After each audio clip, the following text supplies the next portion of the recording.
Hi everyone, thank you for visiting my channel, Writing the Beautiful, the home of videos and tutorials on language, grammar and literature. Today we're going to be looking at the French MLAT paper from 2008. If you haven't already, what I suggest you do is pause this video, have a go at the test yourself in exam conditions and with the 30-minute time limit, and you can find a link to that in the description. Then come back here and press play. Okay, welcome back to this video on the French MLAT paper from 2008. My name is Monty, and welcome to Writing the Beautiful. Now, this first exercise no longer appears in the current MLAT papers, but all practice is good practice, so we may as well have a go at it. What it wants you to do is to fill in the blank boxes with a related word based on the same root. This is just the kind of thing which you need to know or need to come up with yourself. So I'm going to just suggest that for manger, an adjective would be mangeable, eatable. For ouvrir, well, an adjective for ouvrir, it doesn't ask us that.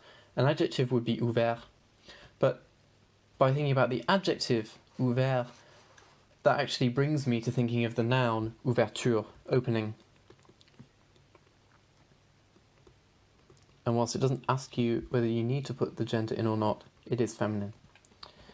Spirituel, well, the noun from that is l'esprit, like le Saint-Esprit, Holy Spirit, and that is masculine. Note that there is no acute accent on that E because it is followed by an S. E and S together, no acute accents. Espérer, well, l'espoir means hope.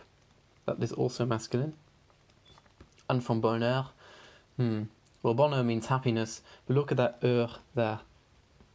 Heureux, meaning happy. Fab. That's the first exercise, already done. Now it's time for translation into French.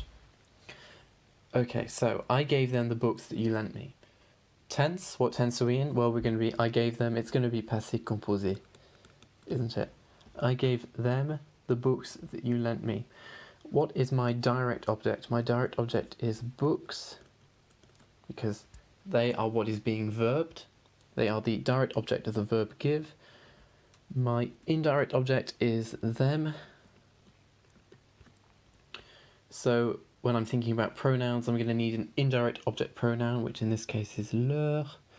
That you lent me. Okay, that you lent me. Here for that, is this going to be qui or que? Well, remember that I use qui for the subject and que for the object. What that means is that if the word which the that refers back to is the subject of the next sentence, I'm going to use qui, but if it's the object of the next sentence, I'm going to use que.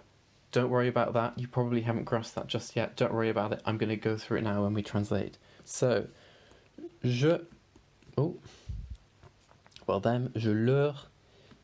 ai donné.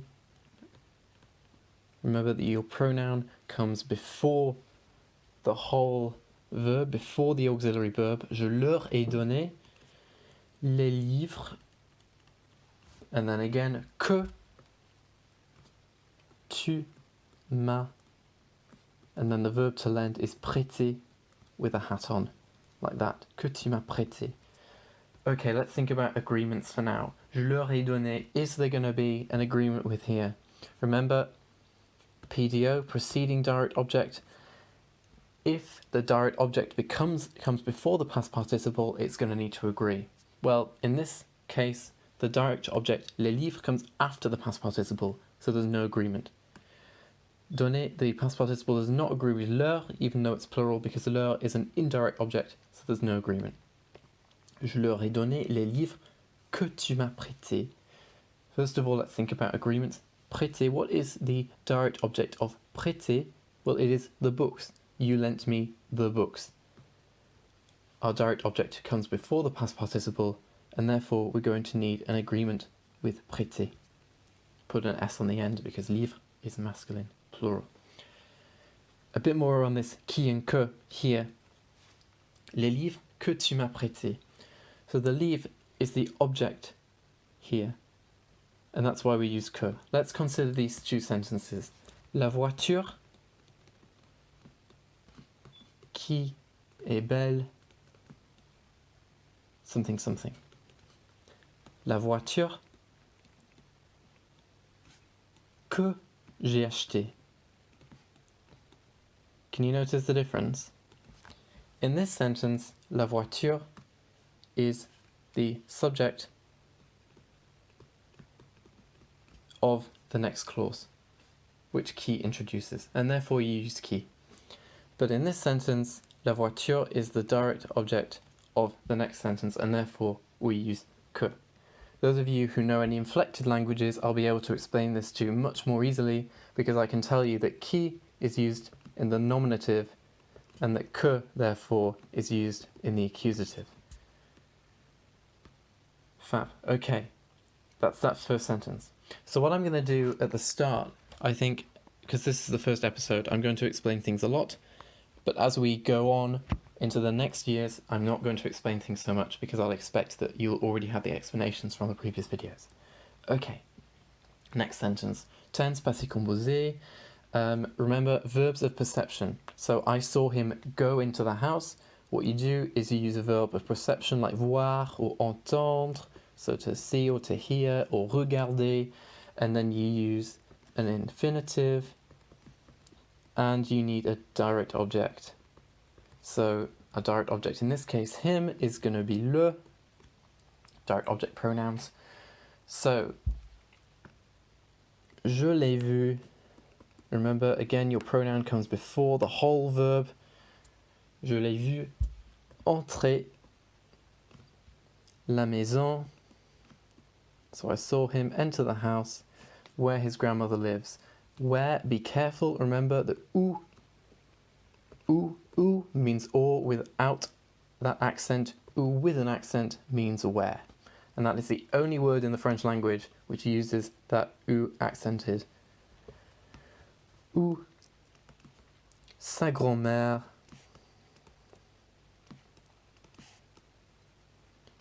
habite. Do be careful that when your adjectives are in compound forms like that, there is no agreement. So for example, une demi-heure, no agreement. Une grand-tante, no agreement. But une heure et demie, the way you can remember this is that E goes after une demi-heure, une heure et demie, agreement. Ma tante est grande, agreement. Or even if you were saying ma grande tante to mean my big aunt, or my tall aunt as opposed to another one, but une grande tante to mean your great aunt, there's no agreement there, just like here. Où sa grand-mère habite. Aside here, this is correct grammatically, but stylistically, what you would want to write is où habite sa grand-mère. The reason for this is that this achieves a sort of balance, and it's what French people like to do. Je l'ai vu entrer la maison où habite sa grand-mère. It's a bit like in the, I don't know if you know the Victor Hugo poem Des mains des l'aube. So Des mains des l'aube, so tomorrow, it's at daybreak, à l'heure où blanchit la campagne. La campagne. So obviously, we would expect in English for our verb to come after our subject, but in French, in this kind of situation, it can be inverted. Où blanchit la campagne. And it does sound a lot nicer. Demain de l'aube à l'heure où la campagne blanchit. Well, A, it doesn't work with the rhyme, which it anticipates later on, and B, it achieves a balance in the sentence, which is much nicer. So, je l'ai vu entrer la maison où habite sa grand-mère. If you put this first one, you wouldn't get marked down, I don't think. But it's just nice to be aware that stylistically, this is what a French person might do. Number 3, we asked her whether she knew the way. Passé composé again, remember our verb demander, it's demander à quelqu'un. That means that the quelqu'un is going to be an indirect object. So we need an indirect object pronoun, which in this case is lui. We asked her whether she knew the way. The word for whether is just si. Let's go. Nous lui avons demandé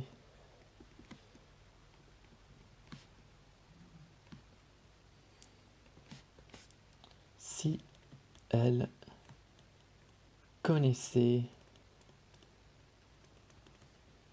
la route. Is there going to be agreement there? No, there is not, because lui is an indirect object, does not agree. Si elle connaissait la route, if she knew the way, imperfect there. Connaître la route, because remember that savoir is to savoir a fact, but connaître something means to kind of know it, like you know my brother or you know a town. So you probably use connaître here. Connaître la route. Note your spelling of connaître. Connaître is highly irregular. That's really one of those verbs that before the MLAT you're going to have to look up in a grammar book and just learn the different forms of. Next sentence. Passé composé again. Quand j'ai approché les chiens, ils ont commencé. And remember, I mean, you'll see in French both commencer à and commencer de. Personally, I like commencer à, doesn't make any difference. Ils ont commencé à aboyer is that verb to bark. Très fort. No agreement there with fort because fort is an adverb describing aboyer, it's not describing the dogs. Quand j'ai approché les chiens, ils ont commencé à aboyer très fort. Here we have a C clause. Remember our three different types of C clauses, just if you need a reminder. I think actually the easiest way of thinking about this is just to think about it pretty much working exactly the same way as in English. So C plus present or future. That's our type 1. So if I ask my father, he lets me go on holiday, or he will let me go on holiday. Type 2 is the one we have here, which is achieved in French by C plus an imperfect tense plus a conditional. And type 3, C plus a pluperfect tense plus a conditional perfect. So let's go through all those second and third types. C plus imperfect plus conditional we have here. If I asked my father, he would let me go on holiday, that's type 2. Type 3, it's taking that condition but putting it in the past. If I had asked my father, he would have let me go on holiday. And these work, the tenses work exactly the same as they do in English, apart from this imperfect here. That's the only one you need to watch out for in French. Because in this example, if I ask, that's just a simple past in English. In French, this needs to be an imperfect. But, as you can see, the next is he would let me. It's a conditional in French, as it is in English. So let's do this one. Si je demandais, remember from the earlier sentences we already know that demander follows an indirect object. Si je demandais à mon père, and then to let someone do something is just laisser plus a direct object plus an infinitive. So, il me laisserait aller en vacances. Just as an aside, I've been talking about direct object and indirect objects pronouns a lot already. If you need to revise those, if you're not sure which are which, then do have a search online for them. But just as a bit of a recap, your direct object pronouns look like me, te, le, or la, nous, vous, and les, whereas your indirect object pronouns are almost exactly the same, me, te, nous, and vous, with the only difference being in the third person, lui, and leur. But you might want to have a look online just to check those. And also the other set of pronouns, your reflexive pronouns, which are going to go me, te, ce, nous, vous, and ce. Those are your reflexive pronouns. Just whilst we're here, the other set of pronouns I can think of are what are called your disjunctive pronouns. You probably haven't heard of that before. Disjunctive pronouns are followed by prepositions. Or follow prepositions, actually. So, for example, you use them if you want to say avec moi, for example. You use your disjunctive pronouns. So they are moi, toi, lui, elle, ou soit being the equivalent for en. Moi, toi, lui, elle, soit. Nous, vous, eux, elle. So you'd use this after chez, for example, so chez moi. With that soit, again, yeah, like I said, it just means en. There's an advertising campaign which goes en route, comme chez soi, like being on your journey, like being at home. Chez soi, like being at home, like at anyone's home, as in at specifically your home. Okay, fear. So this is a fear clause. The verb to fear is avoir peur que. Watch out though, what we need here, specific thing, it's called the ne expletif. Watch me translate the sentence and I'll explain it. So, j'ai peur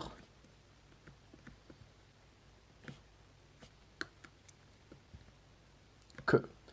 Okay, so that avoir peur que first of all needs to be followed by a verb in the subjunctive. I fear that she has had. What tense of the subjunctive we need? We're going to use a perfect subjunctive because the has had to refuse is happening before the fearing.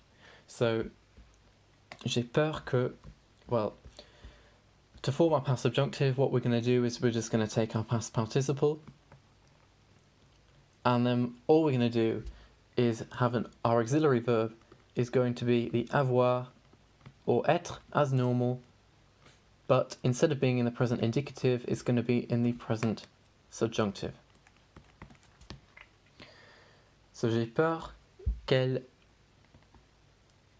ait dû refuser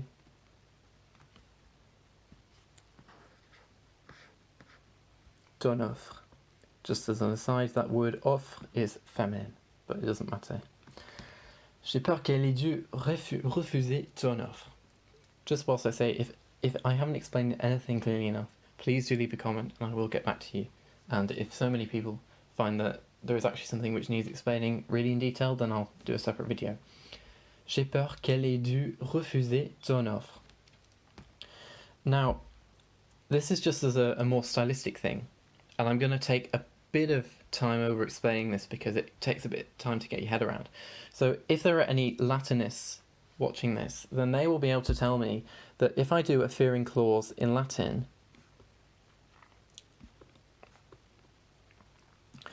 instead of saying I fear ut something, so for example,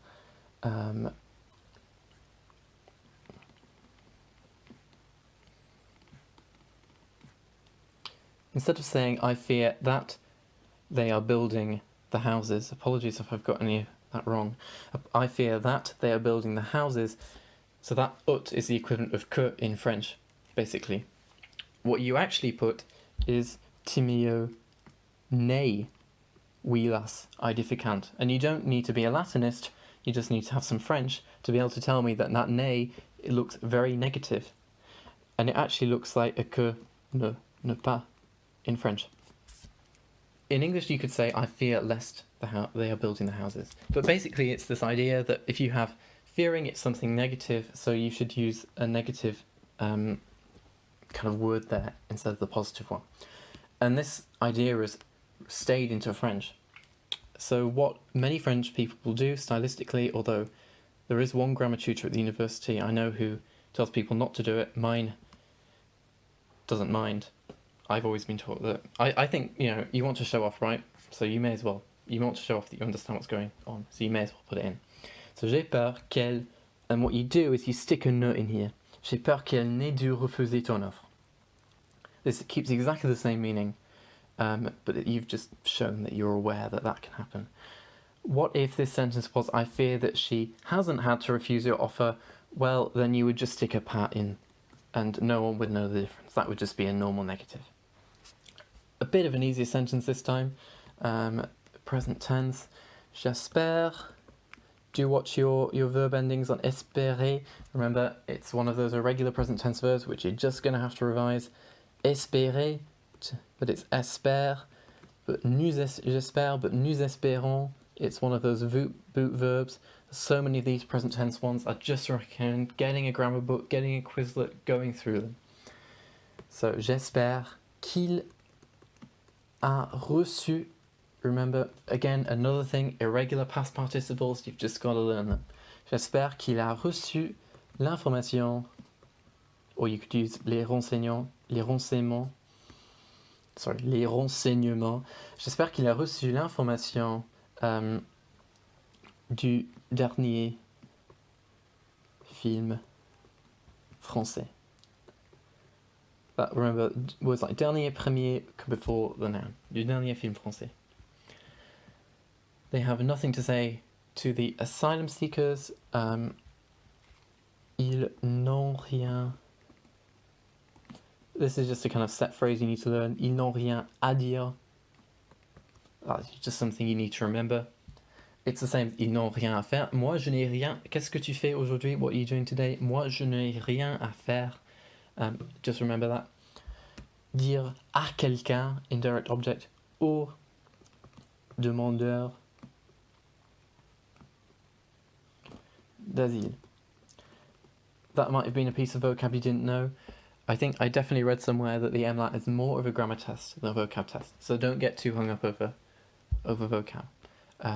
The point is that if you didn't know that word, you just come up with something else. Don't leave it blank, just come up with something else and show that that thing fits into the grammar of the sentence. Au demandeur d'asile. This is a classic imperfect tense, interrupted action by a perfect. So and it's the same in English, I was doing my homework when the telephone rang. Je faisais mes devoirs, my homeworks, quand le téléphone, watch out there, le téléphone, and watch your accents, a sonné. Remember in the very first question, what was it? Number 2, where we could do that inversion of verb and subject. We can do the same here actually. Je faisais mes devoirs quand le téléphone a sonné. Quand a sonné le téléphone. I mean, this most stylistic thing here actually would be to use est passé simple. Quand sonna le téléphone. If you haven't seen that before, it's a literary tense. It's what you'll read in books. Je faisais mes devoirs quand sonna le téléphone. But you definitely wouldn't be expected to write that in the MLAT. And if anything, I would stay away from that. Don't worry about it for now. I'm only putting it in there because we were already talking about what's nice stylistically. Well, that is the most stylistic thing. Quand sonna le téléphone. But just forget about that. Probably best to stay with quand le téléphone a sonné, actually. Good. Eat your soup and stop chattering.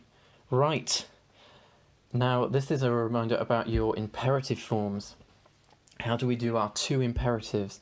So, for IR verbs, finir would go to fini. RE verbs, like vendre would go to vend with an S on the end, but with your ER verbs, watch out, this is something they're really big on. It is not parle with an S on the end, it is just parle without an S. Parle. So we're going to do exactly the same here. Manger is going to go to mange. Mange ta soupe. And arrêter, arrête. I don't really know how to pronounce that. Doesn't matter. Arrête. Oh, I've forgotten my E. Mange ta soupe et arrête de bavarder. Here's another one of those ones. What did we have earlier? We had commencer à or commencer de. Here we are. Arrêtez, always arrêtez de faire quelque chose. Arrête de bavarder. Bavarder just means to chat. Mange ta soupe, arrête de bavarder. And look, again, no S on the end. Good stuff. Okay, so that is all of our translation into English. I think I'm not going to write out full translations for all of these. I'm just going to go through them.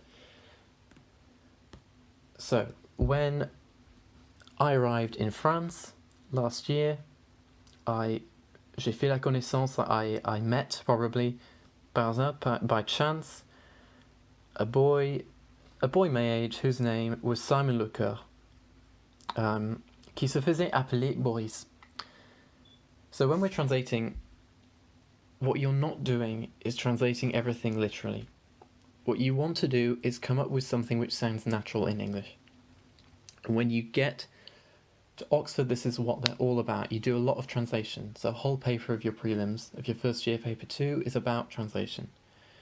And the point of that is that when you're translating something, it's just as much about getting the meaning across into the other language, into English, from French into English, as it is producing something which actually sounds nice and sounds like something which an English person would actually say. So that's why when I said nommé, I didn't say a boy of my age named Simon, whose name was Simon. I'm not sure whether you'd actually lose any marks here. I don't know how the mark scheme works. But you just want to be showing that you're the kind of person who, when you get to Oxford, is going to be able to engage with the translation that happens. Translation is really fun. It's difficult, but you feel like, when you're translating literary text, you feel like, oh, I'm actually an actual translator here. And it's cool. It's difficult, but it's cool. So this is kind of your first entry into that, I guess. So yeah, so I met, or I got to know by chance, a boy of my age. His name was Simon Lecoeur. Here we are. This is the problem. Qui se faisait appeler Boris? Who had himself called Boris? No one in English would say that. So, what else could we say? Actually, I'm not going to give a possible thing. Do leave one in the comments if you can think. Maybe you could say whose nickname was Boris. Yeah, whose nickname was Boris. Let's say nickname there. Whose nickname was Boris? Maybe that's a bit risky. I'm not sure. But that's what it means, isn't it? Fundamentally. Je n'ai jamais su pourquoi, I never knew why. On to the next sentence. Il m'a plu tout de suite. No, he did not start raining. It could be a plu from pleuvoir, but there can also be plu from plaire. And plaire means to please. So il m'a plu tout de suite. That's another thing. In English, we wouldn't say he pleased me. You'd say I liked him. I liked him straight away. Il était assez beau. He was quite handsome. Tall for a Frenchman. Or is he a boy? Yeah, he's a boy, so we're not going to say Frenchman. Tall for someone from France, maybe. And above all, he had a curious imagination, which lui faisait, which made him transform at every instant, at any time, every time, daily life and its most simple events into strange. Romanesque means novelistic, so like a novel. Strange novelistic adventures, like you can find in science fiction plots, récit plot. I'm just giving you the bare bones of this. What I want you to do is to think about how you can turn this meaning into something which you can actually say in English. It's like that word novelistic.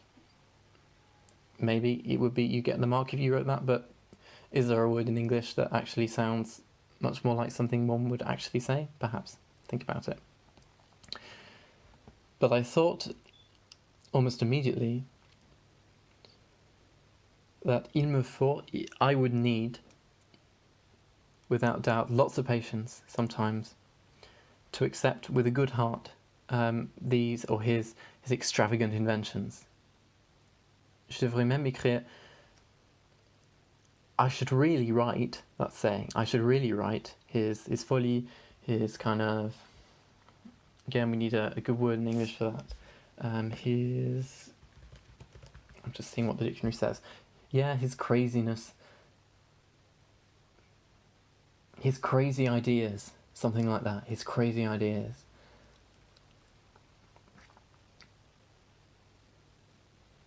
Il faudrait que je l'aime énormément. I will have to like him enormously. I will need to like him enormously. I told myself, me suis-je dit. So I,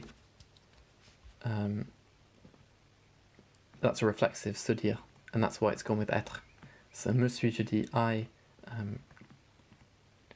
told myself, je me suis dit, from the first day on. Things like that, from the first day on. You know, kind of small things in English which we have, which you need to add in. Sans cela, without that, very quickly. Se supporter, so like to bear, to get on with each other. That nu is the each other bit. So supporter, we won't be able to. So obviously it says we won't get on with each other anymore. What I would do is add a won't be able to in English. We won't be able to get on with each other anymore. I think that is the end of this paper. Okay. I hope that didn't go too badly. I hope you managed to understand most of what I was saying. Please do leave any tips on how I can improve doing this in the comments. If there was anything I said which you didn't understand, please do also comment and I will get back to you as quickly as I can. Please like, subscribe, and turn on notifications if you want to. I will see you for the next episode where we'll be going through the MLAT paper in French from 2009. Merci beaucoup. Thank you very much.